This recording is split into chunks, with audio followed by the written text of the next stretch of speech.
शोले के सुरमा भोपाली जगदीप, असली नाम सैयद इख्तियाक अहमद जाफरी, बतौर बाल कलाकार फिल्मों में आए। 7 दशक के एक्टिंग करियर में 400 फिल्में की। दुनिया को अपनी अदायगी से हंसाने वाले जगदीप का बचपन भारी मुश्किलों वाला रहा।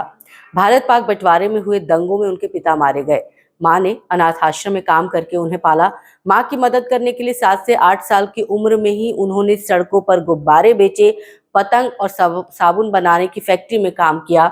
इसी दौरान फिल्म में मौका मिला। बतौर बाल कलाकार अपनी पहचान बनाई। उनके एक्टिंग से पंडित जवाहरलाल नेहरू इतने प्रभावित हुए कि उन्होंने अपनी छड़ी गिफ्ट कर दी। पहले बाल कलाकार और फिर कुछ फिल्मों में लीड रोल निभाने के बाद 1968 में जगदीप ने पहली बार कॉमेडी रोल किया। इसके बाद उनकी पूरी एक्टिंग कॉमेडी के इर्द गिर्द होकर रह गई। शोले में सूरमा भोपाली का कैरेक्टर अमर हो गया। जगदीप की पर्सनल लाइफ भी कम फिल्मी नहीं है। उन्होंने 3 शादियां की थी, जिससे उनके 6 बच्चे हैं। 3 शादी का किस्सा भी बेहद दिलचस्प है। बेटे के लिए जिस लड़की का रिश्ता आया, उसकी बड़ी बहन जगदीप को इतनी पसंद आ गई कि उन्होंने प्रपोज कर दिया और शादी कर ली। वो लड़की जगदीप से 35 साल छोटी थी। जगदीप का जन्म मध्य प्रदेश के दतिया में 29 मार्च 1939 को एक संपन्न परिवार में हुआ था। जन्म के बाद उनकी परवरिश ठाट बाट से हुई, लेकिन ये खुशियां बस चंद दिनों की थी, जिसके बाद उनके परिवार पर दुखों का पहाड़ टूट पड़ा। ये दौर था भारत पाकिस्तान विभाजन का। हिंदू मुस्लिमों के बीच दंगे हो रहे थे। विभाजन के भयानक अंजाम से जगदीप का परिवार अछूता नहीं रहा। 1947 के इन्हीं दंगों में उनके पिता की मौत हो गई, जिसके बाद परिवार को तंगी का सामना करना पड़ा। काम की उम्मीद में जगदीप की मां उन्हें लेकर मुंबई आ गई। मुंबई जाने के बाद परिवार के गुजारे के लिए जगदीप की मां अनाथ आश्रम में काम करने लगी। वहां पर उनका काम खाना बनाने का होता था, जिस वजह से सुबह से शाम तक उन्हें वहां काम करना पड़ता था। जगदीप को मां की ऐसी हालत देखकर बहुत बुरा लगता था। एक दिन उन्होंने देखा कि उनके हमउम्र बच्चे गुब्बारे बेच रहे हैं और कुछ टीन के कारखानों में काम कर रहे हैं। ये देखकर उन्होंने ठान लिया कि वो भी इसी तरह कमाई करके अपनी माँ की मदद करेंगे। जब ये बात उन्होंने अपनी माँ को बताई कि उन्हें पढ़ाई नहीं करनी बल्कि काम में उनका हाथ बटाना है, तो उनकी माँ गुस्सा हो गई। हालांकि बहुत मनाने के बाद वो मान गई। इसके बाद जगदीप एक टीन की फैक्ट्री में काम करने लगे। बाद में साबुन बेचने से लेकर पतंग बनाने तक का काम किया। इस दौरान एक होटल का मालिक उन्हें और उनके दोस्तों को सूखे पाव के साथ हरी मिर्च खाने के लिए दे दिया करता था। जगदीप अपने दोस्तों के साथ मिलकर उस मिर्च को पीसकर सूखे पाव के साथ चाव से खा लेते थे। ये बात 50 के दशक की है।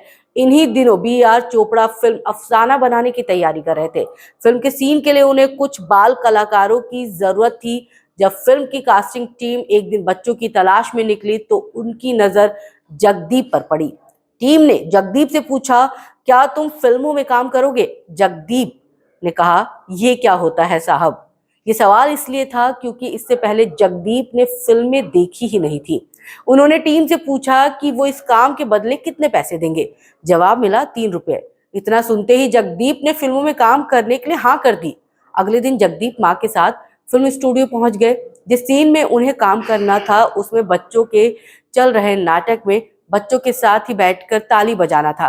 उस नाटक में एक बच्चे को उर्दू की एक लंबी लाइन बोलनी थी, लेकिन वो लड़का बार बार अटक रहा था। इसे देखकर जगदीप ने बगल में बैठे लड़के से पूछा, अगर ये मैं कर दूं तो इस काम के कितने पैसे मिलेंगे? लड़के ने बताया कि बहुत पैसे मिलेंगे। पैसों की जरूरत की वजह से उन्होंने जाकर वो लाइन बोल दी। उर्दू अच्छी थी, इसलिए उन्होंने एक टेक में ही पूरी लाइन बोल दी। इस काम के लिए उन्हें 6 रुपए मिले थे। इस रोल से जगदीप को पॉपुलैरिटी मिली, जिसके बाद उन्होंने लैला मजनू, फुटपाथ जैसे फिल्मों में बतौर बाल कलाकार काम किया। फिल्म फुटपाथ में उन्होंने जगदीप नाम का किरदार निभाया था, जिसके बाद से उनका नाम सैयद इख्तियाक अहमद जाफरी से जगदीप हो गया। उनके जगदीप वाले रोल को दर्शकों ने बहुत पसंद किया। जगदीप ने फिल्म धोबी डॉक्टर से किशोर कुमार के बचपन का रोल किया था। इस फिल्म में उन्हें रोने का सीन करना था। इस सीन में जगदीप की परफॉर्मेंस इतनी कमाल थी कि डायरेक्टर विमल रॉय उनके काम के मुरीद हो गए। उन्होंने अपने सेक्रेटरी से कहा कि वो जगदीप को मिलने बुला ले। दोनों की मुलाकात हुई, जिसके बाद विमल रॉय ने उन्हें फिल्म 2 बीघा जमीन में एक रोल ऑफर किया। इसके बाद दोनों ने साथ में कुछ और फिल्में की। जगदीप ने मुन्ना, अब दिल्ली दूर नहीं, हम पंछी एक डाल के जैसी फिल्मों में बाल कलाकार के तौर पर काम किया, जिसे दर्शकों ने बहुत पसंद किया। इन सभी फिल्मों को तत्कालीन प्रधानमंत्री पंडित जवाहरलाल नेहरू ने भी देखा था और फिल्म में काम कर चुके सभी चाइल्ड आर्टिस्ट को नाश्ते पर बुलाया। पंडित नेहरू ने बच्चों को नाश्ते के साथ गुलदस्ता भी दिया, लेकिन जब जगदीप का नंबर आया तो गुलदस्ता खत्म हो गया। इस पर प्रधानमंत्री ने उनसे कहा कि जगदीप, फिल्मों में तुम्हारी एक्टिंग शानदार थी, मुझे बहुत पसंद आई। फिलहाल तो गुलदस्ता खत्म हो गया है, लेकिन मैं चाहता हूं कि तुम मेरी छड़ी उस सम्मान के तौर पर रखो। प्रधानमंत्री की दी हुई छड़ी को जगदीप ने ताउम्र संभाल कर रखा। एक बार डायरेक्टर के आसिफ ने जगदीप को फिल्म ऑफर की। फिल्म ऑफर की खबर सुनने के बाद कुछ लोगों ने उनसे कहा कि के आसिफ बहुत दिलदार आदमी है, फीस ज्यादा ही मांगना। जगदीप ने उनसे मुलाकात की। उन्होंने पूछा कि फिल्म में काम करने के लिए कितनी फीस लेंगे। जगदीप ने जवाब दिया 2500 रुपए। इस पर आसिफ बोले, तुम्हें अपनी सही कीमत नहीं पता है, इस रोल के लिए तुम्हें मैं 3500 रुपए दूंगा। इसके बाद के आसिफ ने उन्हें 500 रुपए देकर भेज दिया और कहा कि जब बाकी पैसों की जरूरत हो तो आकर मांग लेना। कुछ दिनों तक फिल्म की शूटिंग चली। इस दौरान जब भी उन्हें पैसे की जरूरत होती थी, वो के आसिफ के पास जाकर मांग लिया करते थे। उनकी इस हरकत से आसिफ का नौकर बहुत गुस्सा होता था।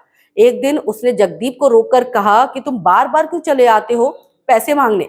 क्या तुम्हें पता नहीं है कि फिल्म की बाकी शूटिंग अब कभी नहीं होगी? किसी वजह से उसे रोक दिया गया है। ये सुनकर जगदीप को बहुत बुरा लगा कि फिल्म बंद हो जाने के बावजूद कि आसिफ उनकी मदद करते रहे। इसके बाद उन्होंने फैसला किया कि वो दोबारा कभी भी पैसे मांगने नहीं जाएंगे। हालांकि एक दिन उन्हें कुछ पैसों की सख्त जरूरत थी। आखिरकार उन्हें मजबूरी में के आसिफ के पास जाना पड़ा, क्योंकि उन्हें पता था कि इस मुसीबत के समय में वही एक थे जो उनकी मदद कर सकते हैं। वो गए और के आसिफ ने उन्हें 50 रुपए दे दिए। फिर उनके नौकर ने जगदीप को टोका और कहा, तुम फिर आ गए? के आसिफ और उनकी पत्नी के पास यही 50 रुपए थे जो उन्होंने तुम्हें दे दिए। इस बात का पछतावा जगदीप को ताउम्र रहा। इस घटना को याद करते हुए वो अक्सर कहते थे कि के आसिफ जैसा महान और दिलदार डायरेक्टर ही मुगले आजम जैसी फिल्म बना सकता है। फिल्म शोले में जगदीप सुरमा भोपाली के रोल में दिखे थे। ये रोल इतना पसंद किया गया कि जगदीप को लोग सुरमा भोपाली के नाम से ही जानने लगे। वहीं उनको ये रोल मिलने का किस्सा भी बड़ा मजेदार है। दरअसल सुरमा भोपाली का किरदार भोपाल के फॉरेस्ट ऑफिसर नाहर सिंह पर आधारित था। भोपाल में अरसे तक रहे जावेद अख्तर ने नाहर सिंह के किस्से सुन रखे थे, इसलिए जब उन्होंने सलीम के साथ फिल्म शोले लिखना शुरू किया तो कॉमेडी के लिए नाहर सिंह से मिलता जुलता किरदार सुरमा भोपाली तैयार कर दिया। एक दिन जावेद अख्तर ने उन्हें फिल्म शोले की कहानी सुनाई। जगदीप को लगा कि दोस्ती की वजह से उन्हें काम मिलेगा, लेकिन ऐसा नहीं हुआ। फिल्म की लगभग पूरी शूटिंग हो गई, तब एक दिन अचानक उन्हें डायरेक्टर रमेश सिप्पी का फोन आया। उन्होंने जगदीप को फिल्म में सुरमा भोपाली का रोल ऑफर किया। इस पर जगदीप ने कहा कि फिल्म की शूटिंग तो पूरी हो चुकी है।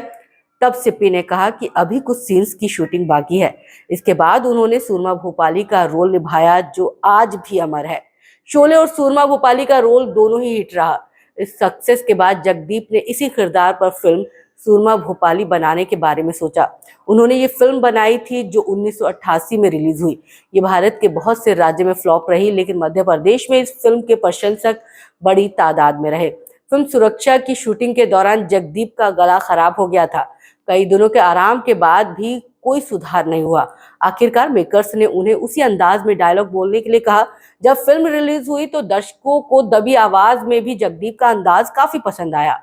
इसके बाद कई फिल्मों में इसी तरह से दबी आवाज में डायलॉग बोलने के लिए उन्हें कहा गया। किस्सा ये भी है कि धर्मेंद्र को पुराने सिक्के जमा करने का बहुत शौक था। इस वजह से जगदीप उन्हें अक्सर अठन्नी चवन्नी के सिक्के दे दिया करते थे। इस बात का खुलासा खुद धर्मेंद्र ने एक इंटरव्यू के दौरान किया था। जगदीप की पर्सनल लाइफ भी कम फिल्मी नहीं है। उन्होंने 3 शादियां की, जिससे उनको 6 बच्चे हैं। पहली पत्नी नसीम बेगम, दूसरी सुग्र बेगम और तीसरी नजीमा। तीसरी पत्नी से शादी करने का किस्सा भी अलग ही है। रिपोर्ट्स के मुताबिक जगदीप के बेटे को लड़की वाले देखने आने वाले थे, लेकिन बेटे नावेद को शादी नहीं करनी थी। जिस लड़की का रिश्ता आया था उसकी बड़ी बहन जगदीप को पहली ही नजर में पसंद आ गई। उन्होंने उस लड़की को प्रपोज भी किया, जिसके बाद दोनों की शादी हो गई। इस शादी से उन्हें बेटी मुस्कान जाफरी थी। जगदीप के दूसरे बेटे जावेद जाफरी भी फिल्म इंडस्ट्री से जुड़े हुए हैं। मीडिया रिपोर्ट्स का दावा था कि जाफरी और जगदीप के बीच रिश्ते अच्छे नहीं थे।